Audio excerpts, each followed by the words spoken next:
আসসালামু আলাইকুম রহমতুল্লাহি বারাকাতু। পবিত্র মদিনাতুল মনোয়ারা থেকে আমি মোহাম্মদ রনি আছি আপনাদের মাঝে। তো আজকে আপনাদেরকে মসজিদে বিলাল দেখানোর চেষ্টা করব। তো মসজিদে বিলাল থেকে কিছু দূর আগে দৃশ্য হচ্ছে এটা। তো এখানে একটা ছোটোখাটো পার্ক আছে যেখানে হাজিরা হাঁটা চলা করে। তো এখান থেকেই হাজিরা বিভিন্ন হোটেলে যায়। আর আমার সামনে যে মসজিদটি দেখতেছেন এটা হচ্ছে মসজিদে বিলাল। এই মসজিদ থেকেই হযরত বিলাল রাদিয়াল্লাহু তাআলা আনহু আজান দিয়েছেন, তারপর ভোর হয়েছে। এটা হচ্ছে সেই মসজিদ।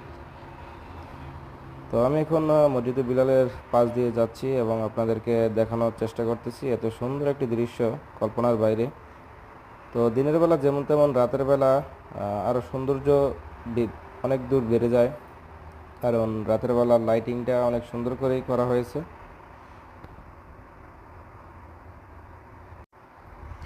তো আসলেই অনেক সুন্দর একটা দৃশ্য, যা আমি বাস্তবে দেখতেছি আলহামদুলিল্লাহ।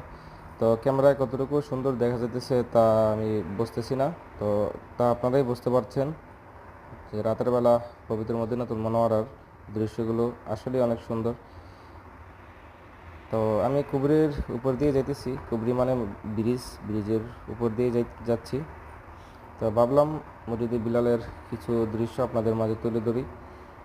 মসজিদের বিলালের ভিতরে আমি কখনো নামাজ পড়ি নাই।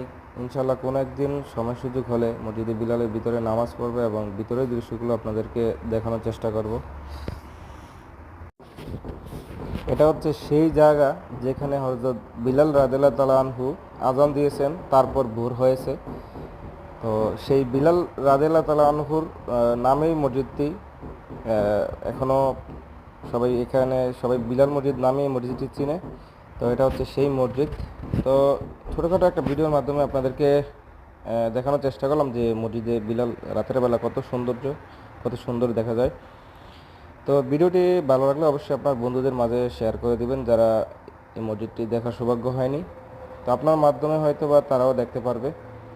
তো আশা করি আপনারা ভিডিওটি শেয়ার করে দিবেন এবং কমেন্টে জানাবেন যে মসজিদ বিলাল রাতের বেলা কত কীরকম সুন্দর লাগে।